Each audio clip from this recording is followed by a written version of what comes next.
ఏంటి సార్ సాయి కృష్ణ గారు తల్లి రివర్స్ అని చెప్పి విపరీతంగా ట్రోల్ అవుతున్నది. దేనికి రివర్స్? వైసీపీకి ఎదురు దెబ్బ అని చెప్పి నిన్నటి నుంచి కూడా విపరీతంగా వీడియోలు పోస్ట్ అవుతున్నాయి. ఏమి రివర్సు? ఎవరికి షాకు? ఎవరికి షేకు? సార్ మంచిదే కదా సార్, నష్టమేముంది? జగన్మోహన్ రెడ్డి గారు 11 సీట్లు అని చెప్పేటటువంటి నాయకుడు వెళ్ళి ఒక్కసారి పరామర్శిస్తే ఓ పవర్ఫుల్ లీడర్ వెళ్ళి ఆ కుటుంబానికి అండగా ఉంటే ఏం జరుగుతుందో ప్రపంచమంతా కూడా చూసింది. ఎంత కదలికలు వస్తాయో ఏం జరుగుతుందో ప్రపంచమంతా చూసి ఈ చంద్రబాబు నాయుడు గారు కూడా పిలిపించుకొని వారితో మాట్లాడినటువంటి పరిస్థితి. సరే, ఆ క్రెడిట్ మాకు అవసరం లేదు, ఆ క్రెడిట్ మాకు అవసరం లేదు సార్. ఖచ్చితంగా ఆ కుటుంబానికి న్యాయం కావాలని చెప్పాం. ఖచ్చితంగా ఆ కుటుంబానికి సంబంధించి వాళ్ళు న్యాయం చేస్తారని వారికి నమ్మకం ఉంది. కానీ ఈ ఆంధ్రప్రదేశ్ లో ఎవరికి నమ్మకం లేదు. కారణం ఏంటంటే వాళ్ళు సిట్ వేసి కూర్చున్నారు. సిట్ అంటే సిట్టు, స్టాండ్ అంటే స్టాండ్ అని చెప్పేటటువంటి పరిస్థితుల్లో ఉన్నటువంటి సిట్టు ద్వారా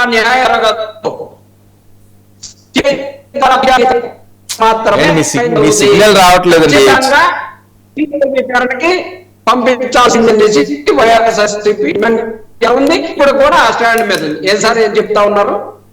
మీది బ్రేకే వస్తున్నదండి వాయిస్. అది సిగ్నల్ లో ఉండట్లేదో మీరు ఉంటున్నారో అర్థం కావట్లేదు. నాకు వైఫై ఉంది, ఇంటర్నెట్ చూడండి మరి రెండు నెట్వర్క్ లో ఆన్ అయిందేమో, అది డిస్టర్బెన్స్ వస్తుంటది ఒక్కోసారి. ఏదో ఒక నెట్వర్క్ లో రండి. సరే మాట్లాడండి. ఓకే, ఇప్పుడు బాగానే ఉందా సార్? మాట్లాడండి సార్. మనం దేశవ్యాప్తంగా కూడా ఎంతో మంది నక్సలైట్లు, ప్రభుత్వాలు నక్సలైట్లని వాళ్ళ జనజీవన స్రవంతిలో కలవమని చెప్పేసి ఎంతో మందిని మర్డర్ చేసినటువంటి పరిస్థితి, ఎంతో మందిని నిర్దాక్షిణ్యంగా కాల్చి చంపినటువంటి పరిస్థితి, ఎన్నో బస్సులు తగలబెట్టి ప్రభుత్వానికి కంటగింపుగా తయారైనటువంటి పరిస్థితుల్లో కూడా వారందరినీ కూడా జనజీవన స్రవంతిలో కలవమని మనం పిలిచామే. ఒక యువకుడు ఏదో తప్పుదారి పట్టాడు, ఏదో జరిగింది అనుకోండి, దానికి మందలించో లేకపోతే కోర్టుకు పెట్టో అన్ని చక్కదిద్దేటటువంటి ప్రయత్నం చేస్తామా? లేకపోతే కాల్చి చంపేసి బూడిద కూడా లేకుండా ఆ తల్లి బూడిద కావాలని చెప్పేసి కనీసం నా బూడిదన్నా చెప్పండి నా కొడుకుని. ఇంత దయనీయమైనటువంటి పరిస్థితి భారతదేశంలో ఎప్పుడైనా మనం చూసాము సార్? ఆంధ్రాలో కాదు, భారతదేశం. సరే, లాకప్ డెత్లు జరిగినాయి మనం చూసాం, కానీ అరే వాళ్ళే దాన సంస్కారాలు చేసేటటువంటి పరిస్థితిని చేశారంటే అసలు జరిగినాయా? కాదు, దాన సంస్కారాలు జరిగిందా? అసలు ఏం అర్థం కావట్లేదు. జరిగిందని మీరు అంటారు, ఏమి జరిగిందో ఏ ప్రూఫ్స్ ఉన్నాయంటే అవి చూపించమంటారు, సమయం వచ్చినప్పుడు బయట పెడతామంటారు. సార్ చట్టానికి కావాల్సినప్పుడు అన్ని ఆల్రెడీ ఇప్పుడు జడా శ్రావణ్ గారు కూడా ఏ టైము ఏంటి అని చెప్పారు సార్, అన్ని మాట్లాడారు. ఎందుకని జడా శ్రావణ్ గారు మాట్లాడింది తప్పు అని? ఎందుకంటే ప్రభుత్వం మీద ఒక నింద లాంటిది ఇది. ఎందుకని తప్పు అని చెప్పేసి ప్రభుత్వం ఎందుకు జడా శ్రావణ్ గారి మీద చర్య తీసుకోవట్లేదు? లేకపోతే అంబటి రాంబాబు గారు ఫోటోలో ఏ తప్పు చూపించారన్నారు, ఎందుకని అంబటి రాంబాబు గారిని అరెస్ట్ చేయట్లేదు? నేను ఒకటే చెప్తా ఉన్నా సార్, వీళ్ళు ఖచ్చితంగా చాలా పెద్ద నెట్వర్క్ తోటే అతన్ని అంతమొందించారని మాకున్నటువంటి సమాచారం. అంటే ఏంటంటారు, ఏమై ఉంటది అంత నెట్వర్క్ ఉండడానికి? అతను ఏంటి, అతను ఏమన్నా పెద్ద కరోడ్పతా లేకపోతే పెద్ద పొలిటీషియనా? ఏమన్నా అతను అంతమొందించడానికి ఏం జరిగి ఉంటది? అదేమన్నా తెలుసా? ఏమి జరగకుండానే అంతగా ఎందుకు 40 రోజుల నుంచి ప్రభుత్వం మళ్ళా గుళ్ళాలు పడి కింద నుంచి పై స్థాయి దాకా గజ గజ గజ ఉడికిపోతా ఉన్నారు సార్? ఎందుకని ఆ ఒక్క విషయం మీద ఎందుకని అంతగా? ఎందుకంటే దీని మీద దాదాపు 10 నుంచి 15 మంది ఇన్వాల్వ్ అయి ఉన్నారు, అందరి పేర్లు బయటకు వస్తాయని చెప్పేసి దాన్ని పట్టించుకోకుండా ఖచ్చితంగా తొక్కి పట్టాలని చూశారు.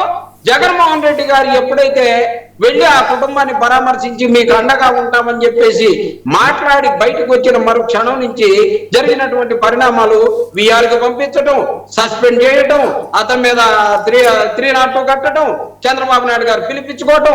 అంటే ఒక పవర్ఫుల్ నాయకుడు వెళ్ళి మీకు నేను అండగా ఉన్నాను అని చెప్తే ఉండేటటువంటి పవర్ ఎంతో సమాజం అంతా కూడా ఒకసారి చూసిందని చెప్పేసి చెప్పవచ్చు. Okay, right. ప్రసాద్ గారు, మీరు అబ్జర్వ్ చేసింది ఏంటి ఈ కేసుకి సంబంధించి? అసలు ఆయన ఉన్నాడా లేదా? వీళ్ళ తల్లి ఏదో రివర్స్ అంటారు, వాళ్ళకి షాక్ అంటారు. అసలు ఎటు డ్రైవ్ అవుతుంది ఇది? ముందుగా 99 టీవీ ప్రేక్షకులకు నమస్కారం, అలాగే ప్యానల్లో ఉన్న మిత్రులకి మీకు కూడా నమస్తే అండి. వాళ్ళు ఈ 40 రోజులు బట్టి ఆ ఫ్యామిలీ క్లియర్గా కాంపన్సేషన్స్ కోసం, సెటిల్మెంట్ కోసం ఎదురు చూస్తున్నారు. అది ఎప్పుడైతే జరగలేదో అది ఇష్యూ పాపప్ అయింది. తదనంతర పరిణామాల్లో గౌరవ ముఖ్యమంత్రి గారు ఎప్పుడైతే భరోసా ఇచ్చారో అక్కడ సమస్య పోయింది ఆవిడ పరంగా అయితే, కుటుంబ పరంగా, నా ప్రాస్పెక్టివ్లో అయితే. రెండోది, ఇది ఆవిడ వ్యక్తిగతంగా కాంపన్సేషనా లేదంటే ఇవన్నీ నాకు కూడా అనవసరం. రేపు 29వ తారీఖున ఏవిఎస్ కార్పస్ పిటిషన్కి గౌరవ న్యాయస్థానం ప్రతిస్పందించే విధానం చాలా ఇంపార్టెంట్. ఎందుకంటే ఏవిఎస్ కార్పస్ పిటిషన్ సందర్భంలోనే 6 బృందాలతో వెతుకుతున్నాం అని చెప్పిన దానికి కన్విన్స్ అయిన న్యాయస్థానం. ఇప్పుడు రేపు 29కి కూడా దొరకొచ్చు, ప్రజెంట్ చేస్తారు అనుకుందాం. అయిపోతే మాట్లాడుకుందాం. ఎవరైనా పట్టరాంబ గారు చెప్పారో, లేకపోతే నేను చెప్పాను, లేకపోతే మా చిన్నపరెడ్డి చెప్పాడు, లేకపోతే మా వంశీ చెప్పాడను, అది చచ్చిపోయి పోలీసులు చంపేశారని చెప్తే నేనైతే వ్యవస్థల మీద గౌరవంతో నేను ఖచ్చితంగా చెప్తున్నాను. అది జరగకపోవడానికే ప్రాబిలిటీస్ ఎక్కువ ఉన్నాయంటే తెలిసి ఇలా దృశ్యం సినిమాలో 1వ పార్ట్ 2వ పార్ట్ 3వ పార్ట్ వచ్చినా సరే ఆయన పట్టుకోలేమో అన్న కోణంలో అయితే నేనైతే మాట్లాడలేను. నేను ఒకటి చెప్తాను, న్యాయ వ్యవస్థ మీద ఉన్న అపారమైన గౌరవంతో వాళ్ళు ఎలా రియాక్ట్ అవుతారన్నది చాలా ఇంపార్టెంట్. ఐబోదరులుగా చూసుకుంటే రీసెంట్ పాస్ట్ నరేషన్స్ చూసుకుంటే ఒక స్కూల్ నుంచి ఒక పిల్లని తీసుకొచ్చి ఆ ముసలుడు కోతి పనులు చేస్తే అది చెరువులో పడి చచ్చిపోయింది ఒకటి. నెక్స్ట్ నంద్యాలలో ఆ కుంటలో పడిపోయి చచ్చిపోయినప్పుడు పోలీసుల యొక్క తీరుతెన్నులు చూసాం. తర్వాత నేను పవన్ కళ్యాణ్ గారు మాడింది ఇవన్నీ చూస్తే నేను ఒకటే అంటాను, ఇలాంటి యాంటీ సోషల్ ఎలిమెంట్స్ని గతంలో ముఖ్యమంత్రి స్థాయిలో ఉన్న రాజశేఖర రెడ్డి గారు కానీ కేసీఆర్ గారు కానీ తీసుకున్న నిర్ణయంలో సజ్జనార్ గారు లాంటి ఏపీ స్టేట్లో డిప్లాయ్ చేయండి. ఎందుకంటే ఈ గంజాయి కేసులు చాలా విపరీతంగాను రోజు రోజుకి దౌర్భాగ్యంగానూ ఉన్నాయి. ఓ 10 మందిని లాంటి ఏ అవతల విసిరేస్తే సగం దరిద్రం ఉంటుంది.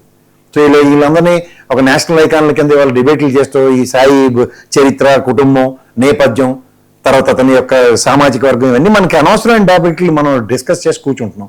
First thing, existing police department Nagaraj అనే సిఐ మీద వచ్చిన అపవాదికి ఇవాళ ఒక ఐజీ స్థాయి, నేను మొదటి రోజు చెప్పాను ఆ రోజు, ఒక ఏసీపీ స్థాయితో కుదరదు. ఎందుకంటే సిఐ స్థాయి నెక్స్ట్ ప్రమోషనే ఏసీపీ.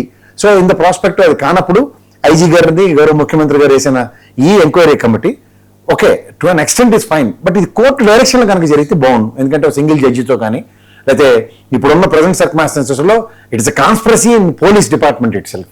పోలీస్ డిపార్ట్మెంట్లో ఒక కాన్స్పిరసీని పోలీస్ డిపార్ట్మెంట్తో న్యాయం జరుగుతుందంటే ఇది కొంచెం హాస్యాస్పదంగానే ఉంది. సో అయినా సరే ఈ 40 రోజుల తర్వాత ఒక చలనం వహించిన ఒక ప్రభుత్వం యొక్క పనితీరు అంటే చాలా ప్రొయాక్టివ్గా 3 రోజులు 4 రోజుల తీరుతెన్నులు అయితే అర్థమవుతున్నాయి. ఇంటికి వెళ్ళి ఇన్వెస్టిగేషను, శ్మశానంలో 4 శవాలు ఆ రోజు అనాథ శవాలని ఇచ్చేయడం, తర్వాత రైలు బస్ స్టాండ్ నుంచి ఒక శవాన్ని తీసుకొచ్చారని ఎవరైతే ఉన్నారో కృష్ణలంక సంబంధించిన శ్మశాన వాటికి ఇన్ఛార్జ్ చెప్పడం, ఇవన్నీ కొన్ని డాట్స్ మ్యాచ్ అవుతున్నాయి. బట్ ఇక్కడ కోర్టు పరిగణలో తీసుకునేది ఏంటంటే evidences will always play a vital role. ఈ ఎవిడెన్సెస్ వైటల్ రోల్ ప్లే చేసే దగ్గర ఇవాళ గౌరవ న్యాయస్థానానికి పోలీస్ డిపార్ట్మెంట్ ఏమని చెప్తుంది. ఇప్పుడు ఉదాహరణకి ఆ చెరువులో పడిపోయినది మనం ఇవాళ కూర్చుని ఏం చెప్తున్నా దాని మీద ఏం మాట్లాడగలిగాం? సబ్సిక్వెంట్ డెవలప్మెంట్సే లేవు కదా. So in the same scenario ఇవాళ కూడా సార్ అతను ఎవరినో అమ్మాయిని లేపుకొచ్చాడు సార్, మా దగ్గర కస్టడీకి తీసుకున్న వెంటనే మా దగ్గర నుంచి ఆ హోటల్లోంచో లేదా పోలీస్ స్టేషన్ కస్టడీలోంచి పారిపోయాడని చెప్తారు. దీన్ని ఏం చేస్తారు? మళ్ళీ 20 టీంలో 30 టీంలో మాకు డిప్లాయ్ చేయడానికి పర్మిషన్ ఇవ్వండి సార్, ఎతుకుతాం అంటారు. ఇంకెంతకన్నా ఏమవుతుంది? కోర్టు ప్రొడ్యూస్ చేస్తామనే చెప్తారు. ఇది 4 రోజులు తాత్సారం అవుతుంది. కుటుంబ పరంగా ఏముంది? మేము వాళ్ళకి సెటిల్మెంట్ జరిగింది అనుకోండి, గవర్నమెంట్ కాంపన్సేషన్ ఇచ్చింది అనుకోండి, తీసుకుందో లేదు తీసుకోలేదు. ఇందులో జగన్మోహన్ రెడ్డి లేకపోతే చంద్రబాబు నాయుడు గారు లేకపోతే పవన్ కళ్యాణ్, నాకైతే వీళ్ళు ఎవరు కనబడదలుచుకోలేదు, నేను చూడదలుచుకోలేదు వాళ్ళని. ఇవాళ ఒక డిపార్ట్మెంట్లో తప్పు right it is their duty to. ఇందాక మీరు ఉపోద్ఘాతం గంట చెప్పింది కూడా అందులో అదే కదా. పోలీస్ డిపార్ట్మెంట్ మీద ఆపాదించబడిన బ్లేమ్ని వాళ్ళు ఏ విధంగా సరిదిద్దుకుంటారు అన్నది చాలా ఇంపార్టెంట్. వాళ్ళకి హైపోథెటికల్గా గౌరవ న్యాయస్థానంలో అతన్ని ప్రొడ్యూస్ చేయడం ఒకటే వాళ్ళకి సర్వైవల్ ఉంది. ప్రొడ్యూస్ చేయని నిస్సహాయ స్థితిని వాళ్ళు ఏ విధంగా దాన్ని జస్టిఫై చేస్తారన్నది ఇంకా క్రిటికాలిటీ ఉంది. ఈ రెండింటి మధ్యలో కత్తిమీద సాగు చేస్తున్న పోలీస్ డిపార్ట్మెంట్కి నేను లేదా సోషల్ మీడియాలో వచ్చిన చెత్తాచెదారాలతో ఇంకొంచెం వాళ్ళని ఇబ్బందికర సిచ్యువేషన్స్ అంటే ఇక్కడ నేను నాకు అబ్జర్వ్ చేసిన విషయంలో ఒక హ్యూజ్ ర్యామ్సమ్ మనీ పడమటలో 2 లారీలు దొరికాయి. ఆ 2 లారీల సెటిల్మెంట్ దాని యొక్క పర్యవసానంలో అది హ్యూజ్ ర్యామ్సమ్ మనీ. ఆ ర్యామ్సమ్ మనీ లేదంటే కొంతమంది ఏమో సోషల్ మీడియాలో జలసేవన్ లాంటి వాళ్ళు కూడా మాట్లాడుతుంది ఏంటంటే ఒక ల్యాండ్ సెటిల్మెంట్ 25 crores అని చెప్తున్నారు. ఇందులో ఏది చూసినా పోలీస్ డిపార్ట్మెంట్ సెటిల్ చేయడం ఏంటండి ల్యాండ్లు? మా అయితే ప్రొటెక్షన్ ఇస్తారు. సో ఈ సెటిల్మెంట్లు అన్నవి కూడా మళ్ళీ అది కోర్టు పరిగణలో సెటిల్మెంట్ కానుంది ఎంటర్టైన్ చేయరు. సివిల్ మ్యాటర్స్లో వాళ్ళు వెళ్ళడానికి లేదు. సో ఇవన్నిటిని మీరు దృష్టిలో పెట్టుకొని రేపు కోర్టు ఏ విధంగా రియాక్ట్ అవుతుంది అన్నది వేచి చూడవలసింది. ఇవాళ మీరు అవుట్ ఆఫ్ ద బాక్స్ జరుగుతున్న డిబేట్లు డిస్కషన్స్ ఒక ఎత్తి అయితే పోలీస్ డిపార్ట్మెంట్ ఒక క్రానికల్ ఆర్డర్లో ఎప్పుడైతే అతన్ని మార్కాపురం నుంచి తీసుకొచ్చింది ఆ తర్వాత వాళ్ళు ఎవరంటే ఒక సెపరేట్ వింగ్ పోలీస్ డిపార్ట్మెంట్లో వాళ్ళు అతన్ని తర్వాత నిన్న ఐజీ గారు టాస్క్ ఫోర్స్ ఐజీ గారు తర్వాత ఒక 6 కానిస్టేబుల్ అండర్ గ్రౌండ్కి వెళ్ళారని నిన్న కూడా మనం వార్త చూసాం పోలీస్ డిపార్ట్మెంట్ నుంచి. సో అండర్ గ్రౌండ్ కి పోలీస్ డిపార్ట్మెంట్ పంపించిందా, లేదంటే పోలీస్ డిపార్ట్మెంట్ కనుసంలో లేకుండా నిలిపారు? ఎందుకంటే విచారణ జరుగుతున్న టైంలో ఇప్పుడు రేపు పొద్దున్న నాగరాజ్ సడన్ గా డిస్ప్రపోర్షనేట్ గా సూసైడ్ చేసుకోండి అనుకోండి, లేదా నాగరాజ్ ఎస్కేప్ అయ్యాడు అనుకోండి, ఇవన్నీ అయిపోతున్నట్టుగా ఆలోచించవలసిన విషయాలు కదా. ఇవాళ తను రిమాండ్కి తీసుకోవడమే ఫస్ట్ ప్రయారిటీ సొల్యూషన్. ఇప్పుడు ఇమెన్స్ ప్రెజర్ లో కొంతమందిని ఆయన దగ్గర అరెస్ట్ చేయొద్దు, సత్వర న్యాయం జరగాలంటున్నాడు. ఇప్పుడు మనిషి సెన్సిటివ్ లైన్స్ ఎలా ఉంటాయి సార్? కాదు, వాళ్ళు ధర్నాలు అవి చేస్తున్నారు, కొవ్వొత్తుల ర్యాలీలు చేస్తున్నారు, నాగరాజు మంచోడని నేను అదే చెప్తున్నాను సార్. తాడిని దన్నేవాడు ఒకడు ఉంటే తల దన్నేవాడు ఇంకోటి ఉంటాడు. రూలింగ్ గవర్నమెంట్, పోలీస్ డిపార్ట్మెంట్ ఎన్ని రకాలు చేయొచ్చు. సో నేను ఆలోచిస్తుంది ఏంటంటే ఈ సూసైడల్ టెండెన్సీ చాలా ఎక్కువ ఉంటుంది. టూ మచ్ ఆఫ్ క్రిటిసిజం, మనిషి సెన్సిటివ్ లైన్ లో తీసుకోలేకుండా రేపు పొద్దున సడన్ గా నాగరాజు లాంటి వ్యక్తి సూసైడ్ చేసుకున్నాడు అనుకోండి, అదంత రిస్క్ మ్యాటర్. అందుకని పోలీస్ కస్టడీలో తీసుకుని అతని విచారణ ఇచ్చాక దాన్ని సస్పెన్షన్ అలాగే చేశారు కాబట్టి అది విచారణలో భాగంగా అతన్ని గెస్ట్ హౌస్ లో ఉంచడో పోలీస్ పర్యవేక్షణలో ఉంచడో చేయవలసిన పని కదా. ఈ క్రిటికల్ క్యారీ అవుతుంది కదా అట్లీస్ట్ 29 దాకా, ఏవియస్ కార్పస్ దాకా. ఇది ఎందుకు ఆలోచించట్లే? టూ మచ్ బొంబార్డింగ్ ఎప్పటికైనా ఇట్ లీడ్స్ టు రక్కసే కదా సార్, అవునంటే కాదంటారా?